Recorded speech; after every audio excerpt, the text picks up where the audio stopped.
Hey folks, this is Best in Slot and welcome to day 3 of our Prehistoric Planet review, discussion, analysis, all that kind of jazz. Today, as you can see, is Freshwater.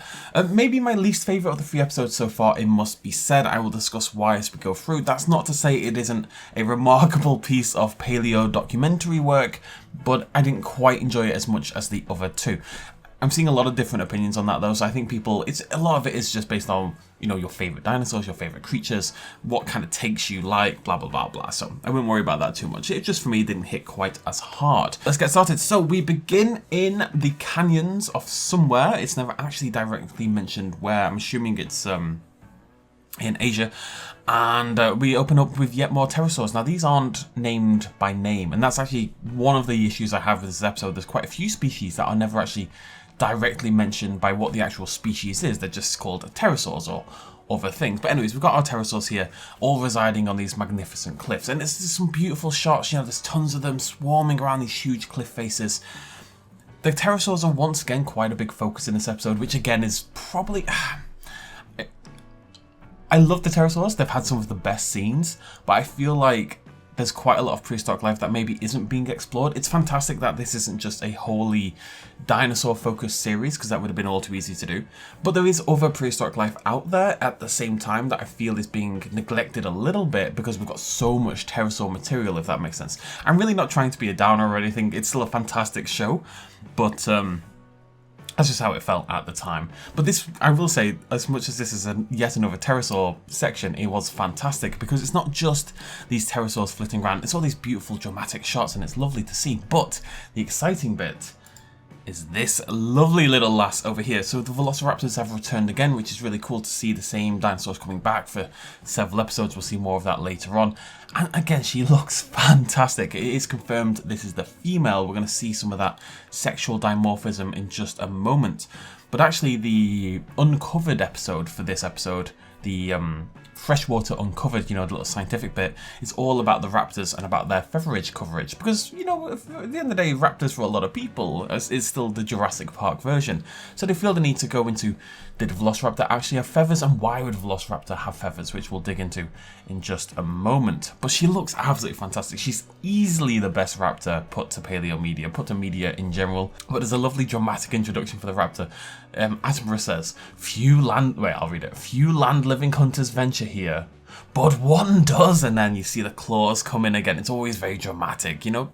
They know that raptors are immensely popular, and this is kind of trying to change that public perception of them a little bit. Anyway, suddenly the camera angles all sort of change. The cliffs, which were these majestic roosting spots for these pterosaurs, become these very treacherous, very dangerous areas that's all, you know, hanging off the edge and emphasizing the fragility of what these raptors are doing, and they're stalking these pterosaurs along the cliff face. And this is where the feathers part of it comes in. You know, the tail fan, for example, helps them a lot with balance when jumping along. The feathers on the wings are really good for jumping and for controlling your sort of flight, inverted commas. And also when you land hard on something, if you want to soften your fall a little bit, feathers come into play again there as well. So there's a lot of reasons given and showcased even in this sequence for why the feathers would be useful. And this is the sexual dimorphism I just mentioned. So up here, this is actually the female, rather predictably in the slightly paler colours, really, because that tends to be the way it is. And over here we have the 2 males with these kind of burnt, rusted sort of colours going on. And what's really interesting here is that they're not really pack hunting per se. They're moving together as a pack, but they're not really, I wouldn't say they're working together. I wouldn't say they're coordinated. It's more like a group hunt or a gaggle hunt or something, in that they've all got a common goal. They all want the same thing, but they're not necessarily coordinating to make that happen. This isn't the best shot, but I was trying to catch it. You can see the raptor here as it's landing and jumping. It's got and you can kind of see it up here again, the sort of the wings are spread out. It's using itself to stabilize. It's using those wings to stabilize itself as it drops from these cliffs, and that makes the raptor, with its full feather coverage, one of the only predators who could actually hunt in this area in the first place. So it's really just trying to emphasize how useful those feathers are, which again is what the Uncovered was about. But actually the framing and how this whole sequence is shot is really interesting, because it's very, very, very reminiscent of another Planet Earth sequence, which of course is lots of the same people involved, where it's the snow leopard hunting. And I remember when that footage came out, it kind of blew everyone's mind. It was like the first time we'd really seen this.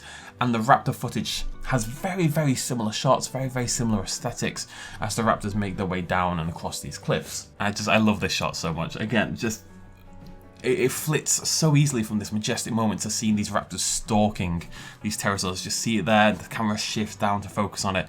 Raptor stalking there. There's actually another one. The males are kind of crawling around this way, and the female's kind of gone up here to the top, and she's going to dive down on top of one and does successfully manage to wrangle herself a pterosaur. She then tumbles down the cliff, but those feathers again are coming in handy and protecting her fall. It looks like she takes a gigantic fall, but as we see with a lot of light-boned and especially covered animals in real life, they can survive quite dramatic falls, ones that would wreck us as humans, and be relatively okay at the bottom. You can see her here doing what I'm. There's a raptor there. She's just sort of jumped off from over here somewhere. She's dropping down onto the pterosaurs, taking them out from above. She tumbles to the ground and actually walks over the corpse, and you can just about see these are the two males here. So basically the female is now at the bottom. She wanders off with the corpse, having a great time, and the two males are stuck here as the pterosaurs thinking, what are you doing? Go away. And they start attacking and all sort of swarming the raptors. It's a really entertaining scene, and you know, the lass walks off with the prey, and that's what I mean by it not being a full-on pack hunt kind of thing as well. She's not interested in these two. She's got her food. She's done. She's off. Anyways, then we're off to North America and some lush forests, and there's a dead Triceratops. We open with the dead Triceratops. We don't see it being killed, maybe just to avoid rating problems or something.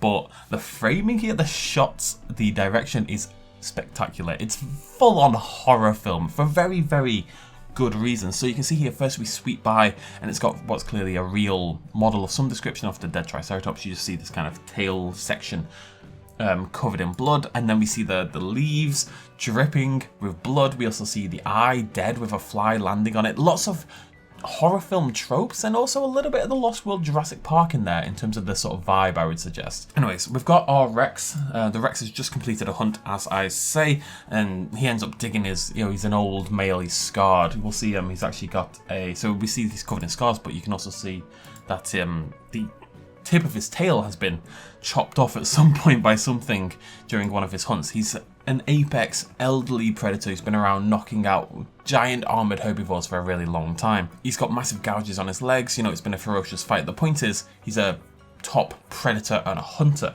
and that's really important because there were so many comments after episode 1, people disillusioned, showing I remember there's some comment. That's why I'm not trying to call people out on my videos, but someone commented saying this Rex iteration is like clearly inspired by Jack Horner, etc. The Scavenger Rex, as it was. And the problem with that is that it's nonsense. That's the problem with that. So the Rex scavenged in first episode. It went and hunted for that Archelon corpse, and in this episode it's taken down a gigantic Triceratops and taken some wounds on the way, but it's doing okay. So the point is that the Rex is very capable of scavenging and of hunting, and that's very much what modern animals would do. Lots of modern animals that you regard as hunters would happily scavenge. A lion will happily scavenge a meal, whereas a hyena, a scavenger, will happily hunt all the time. Animals are not fit into these neat, tidy boxes. Animals will do what they have to do. My point is that showing all the different sides of these dinosaurs is a really cool thing, not something to be frustrated about. And this episode very much emphasizes that. Anyways, the Rex has a cut on its leg. It's going to go to the river to wash out the cut and wash out the blood and just get a drink, basically. And we get yet another horror film shot. It's dipping its blood-soaked jaw into the water, and the blood seeps down through the river. It's very, very similar to a shot in the Lost World Jurassic Park, but it's also a horror film classic. And again, it's just selling the idea of the Rex as this ferocious, scary predator, basically. But because this is Prehistoric Planet, we're going to flip down its head in just a moment. The female Rex approaches. Initially, they're a little bit wary. This could be something dangerous. But eventually they realize, no, you know what? We're going to bang it out instead. He decides to do his little... It's kind of very similar to the Carnotaurus we saw in the teaser, right? Where it sort of rears back. That one did the arm thing, but this one's just showing back, and it's got this kind of like red marking on the under bit of its neck, which I'm guessing it's showing as a mating display, and also I'm not here to kill you kind of display. It's just let's have more fun instead. It's a beautiful, nice little moment. These two Rexes get together, decide they're gonna hook up. But then this is really interesting behavior where they start to nuzzle, basically. And of course we saw this in the teasers and stuff, but it's the male Rex on the left and the female Rex on the right. She's quite a bit smaller than him in this situation. And they're nuzzling, rubbing their faces against each other. And there is a paper on this. Let me find it. First of all, the contrast between this and the Triceratops murder is very, very strong. You know, the Rex has just slaughtered, you can see the cut there on its right thigh, just slaughtered this Triceratops, has feasted on this corpse, and now it's nuzzling and being all cute. And the point emphasized again and again and again by these shows is that they shouldn't be these, you can't just put these animals into one box of one behavior. There is a 2017 study by Carr et al. That showed Daspletosaurus, which is another tyrannosaur. I'm just going to read this out. In addition to its evolutionary implications, the texture of the facial bones of the new taxon and other derived tyrannosaurids indicate a scaly integument with high tactile sensitivity. Most significantly, the lower jaw shows evidence for neurovasculature that's also seen in birds. Basically, the implication, and I think it's been shown on crocodilians as well, modern crocodilians, but they've got these very, very sensitive scales along the mouth, along the jaw sort of area. So this kind of nuzzling behavior would actually trigger some hormones, trigger some reaction between these dinosaurs. It's something they would actively enjoy because those areas are so sensitive, which is a really interesting idea. And then we have a mating scene, which, again, yeah, I quite enjoyed that it's not being shied away from. How often do you see dinosaurs mate? It's not a common thing. It's shot like a romance, in a way, you know, they kind of go off into the jungle to do it, and the trees are kind of half obscuring the vision and stuff like that, and the music's all sweet, and it's kind of played up as quite a nice moment. Then we're on to Central Asia, back to the Nemegt Formation yet again. I think we'll be returning here again in future episodes. Anyway, so these are flooded plains after excessive rains, and we get our introduction to the Deinocheirus, probably the highlight of the episode in terms of the dinosaur designs at the very least. And the introduction for the Deinocheirus is superb. It's this, you know, but we'll see in a second, but it's this bizarre looking, crazy looking creature in so many ways. And its introduction has the fur kind of slinking through the water, or you just about catch its reflection here and there between the grass. Another thing the show does really well is it constantly plays with depth of field. You can see here the grass close to the camera has this depth of field effect. It's very blurry. The show quite often has a very short, shallow depth of field, which means the foreground's going to be super blurry, the background's going to be super blurry, and then our creature is in focus, and you see that fairly constantly. And that, again, makes it feel more like it's an actual camera watching an actual creature. But the music and everything's playing up the Deinocheirus here is to almost this magical swamp beast. That's how it feels, you know. And to be honest, like, if you didn't know what a dinosaur was, you could watch some program about some kid who goes into the swamp and finds a magical swamp beast. And I think the Deinocheirus would absolutely fit that, no problem. You can imagine it sitting on a log or something and going, "I have all the wisdom for you, young child," with his big long claws. Like, it just looks like that kind of creature. Yeah, I'm a big fan of this Deinocheirus design. I think it's, again, the best Deinocheirus we've ever seen. Love that mark of blue there. Little dashes of colour, again, nothing too excessive. It is very, very feathered. We don't know, I believe, the true extent to how feathered Deinocheirus would be. Whether it would be quite this feathered, whether it would be a little bit less than this, whatever. The evidence for it being feathered, I believe, is the tail. Let me see, I wrote this. And it's basically that the structures on the tail that are very similar to the structures on the Tyrannosaurus tail, which would have had a tail fan. So the assumption then is that the Deinocheirus would have also had a tail fan. I don't know if we've got evidence for the feathering anywhere else, but it's kind of just like it's implied by the presence of the tail fan. I also really like how it eats. Sometimes you can see the slight side-to-side movement with the jaw. It seems to be like it's slightly ungulate-esque, you know how they kind of move it's not as strong as that, but they kind of move the lower jaw side to side as they eat sometimes. So the Deinocheirus scene is mainly about the fact that he's itchy. He's got all these blood-sucking flies all over his body, and he has to go scratch them off. And of course this is played up as a fairly humorous interaction. The humor aspect is way lower on this episode. This is basically the only scene I would say that plays with it, which might be why I preferred it a little bit less. Obviously there's lots more to get into than just the humor, but this was probably the only sort of lighter scene we saw in the whole thing. But the Deinocheirus is scratching away and the music's playing it up as this jaunty little thing. It doesn't really go anywhere after that. I would have loved to see some more Deinocheirus, or some interaction with the Deinocheirus with something else. This is the shortest episode so far. Each episode has been shorter than the last, which is a little sad. I would have liked to see the Deinocheirus rounded out a little bit more, perhaps, because it is such a beautiful looking dinosaur and it's so interesting. And then we get a lovely shot of feces. Moving on. So, next up we're in Southern Africa with Quetzalcoatlus, my personal favourite of the At-Star-Kids. We've got this epic, beautiful moment where this female Quetzalcoatlus soars over this flooded southern African sort of plains sort of area. But she's come here to nest, and again the camera work is more like a trap camera. It feels like we're kind of sneaking a peek at her, and you can see how it's lower down to the ground and looking up at her, just to emphasize the gigantic nature of this creature, because they were absolutely huge frigging humongous. So is the Deinocheirus. This is an episode for big creatures, but she looks massive. She moves, I mean, it's brilliant how she moves. I love how it looks, but she moves kind of like the creature from Cloverfield a little bit. Maybe Cloverfield was based on Quetzalcoatl somehow, but anyways, it's kind of got that weird alien-esque, you know, forearm sort of movement. This is helping a weird alien-esque forearm movement. And she's here laying her eggs. She's taking great care of them. It's interesting. The show mentions that she's an immensely capable flyer. Of course, we see her soaring over at the very start. Now, I believe there's a paper this year, and I've talked about this recently, that suggests that Quetzalcoatlus and the larger Atstarchids in particular probably weren't fantastic long-distance flyers. Quetzalcoatlus wasn't even found in this area, so the suggestion by the show, I believe, is that she's migrated quite a far distance to find a suitable location for her eggs. So I think that's still something very much debated, and something that's going to be very difficult to prove either way. Some people will absolutely lean on this side, some people will lean on the other side. I don't really have a preference, but my point is I just want to mention that the notion of Quetzalcoatlus and other Atstarchids being fantastic long-distance flyers is not necessarily set. But death and destruction must arrive. A rival female, an older rival female, arrives and chows down on some eggs. As you can see, these soft-shelled eggs, which, well, there's a paper in 2011 by David Unwin and others, that suggested that pterosaurs likely laid soft-shelled eggs, basically. More like a turtle than like a modern bird, I suppose.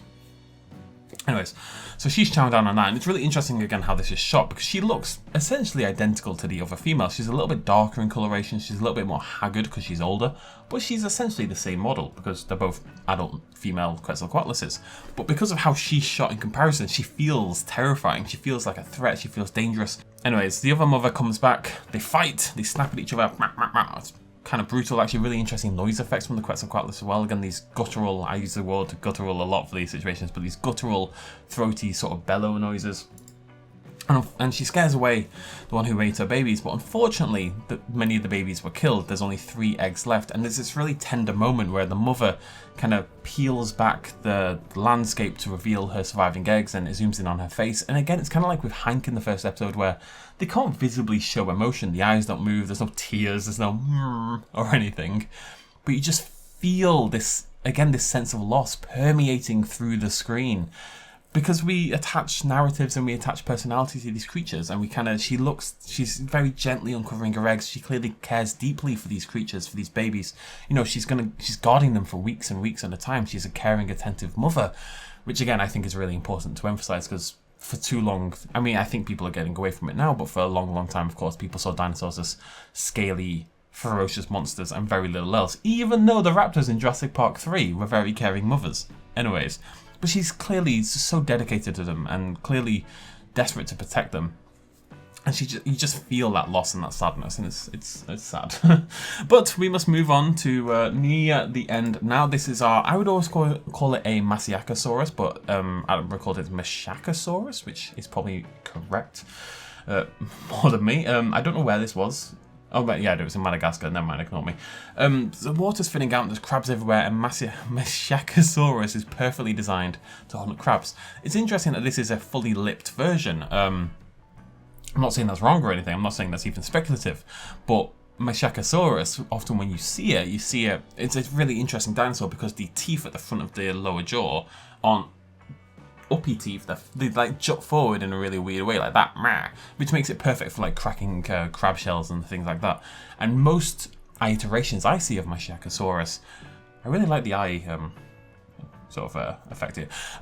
Most versions of Mashacosaurus I see show those teeth exposed, basically. So I actually didn't recognize it immediately because of that, but yeah, it's interesting to see that differentiation.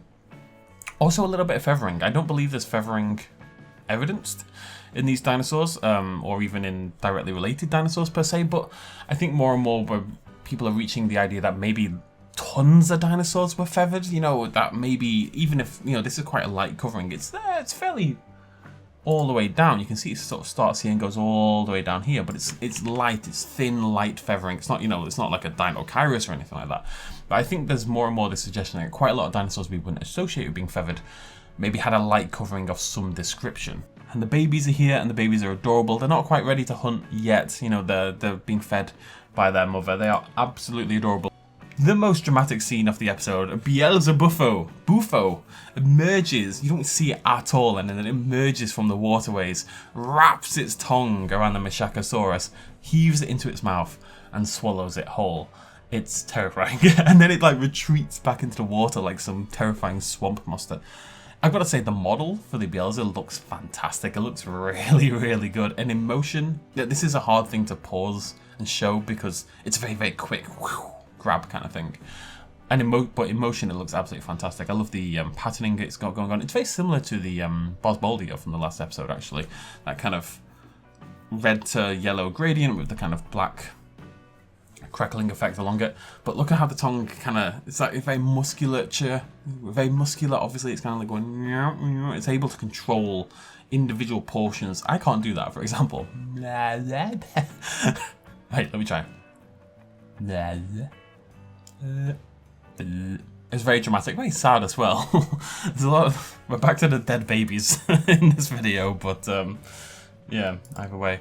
And then we come to the end. There's an interesting scene where, again, they're not named. There's Elasmosaurus swimming through the rivers and streams. It does look similar to the Tyrannosaurus, it must be said. It's swimming basically through the rivers. It's usually obviously an ocean-born creature, but the suggestion is that it's swimming upriver during times of high tide to explore for fish and to explore for food and just to explore in general, I would suggest. And it's really interesting. You see them swimming through the water, and all the other creatures in the area like looking over into the water, like the Quetzalcoatlus from earlier is looking down just going, what the hell is that?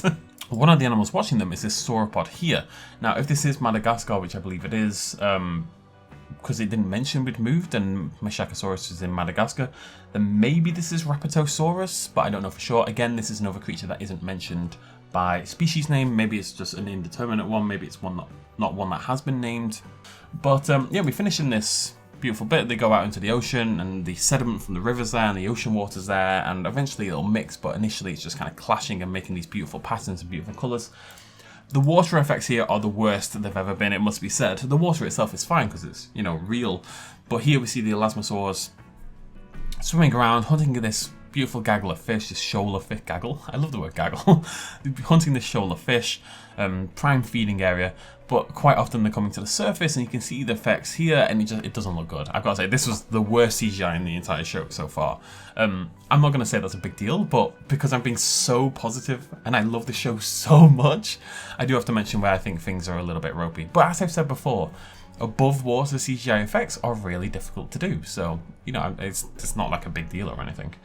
And that was the final segment, which I thought was a little bit weak. I'm not sure it added too much to the show. It was interesting to an extent. To be honest, I wouldn't have minded. Is this controversial? I don't know. I wouldn't have minded if it was cut in particular. I don't think it was particularly interesting, this bit. It's the idea that the Elasmosaurus would go through inland waterways and rivers during high tide is interesting, but maybe it could have been folded into another segment rather than having to take up the last few minutes. I would like to see the episode expanded a little bit and maybe something else thrown in here a little bit more, particularly for the Deinocheirus. I don't know what else. Maybe it would have been nice to see the baby Quetzalcoatluses, which we didn't get to see. Stuff like that. I just feel like it could... Oh, there's also... I want to mention, by the way, there's a whole bit about the Meshacosaurus on the beach, which obviously means the water's gone lower, it's kind of exposed all this sand, and David Attenborough says the words, drop some of its loads, which I don't think I ever wanted to hear Attenborough say. But now I have. I've heard Attenborough say drop some of its loads, and it just... No. Weird. Right. But that's it. Yeah, I don't have anything else to say on this one. Tried to keep it a little bit snappier this time, but I also feel there's maybe a little bit less to discuss in general. Was my least favourite episode, but that doesn't mean it's not like an 8 out of 10. You know, it was still brilliant to see all these creatures come to life. The Deinocheirus is fantastic and absolutely my favourite, but the raptor scene was really cool as well. And the T-Rex, it was really good. I think it got weaker over time, maybe. But the raptor, the Rex, and the Deinocheirus design, I don't think the Deinocheirus scene was my favourite, but the Deinocheirus design was really cool. Anyways, let me know what you think in the comment section down below. I'll see you lovely folks very soon. Cheers, much love, 2 more to go. Bye-bye. Houston, if you're ready, we'll maneuver.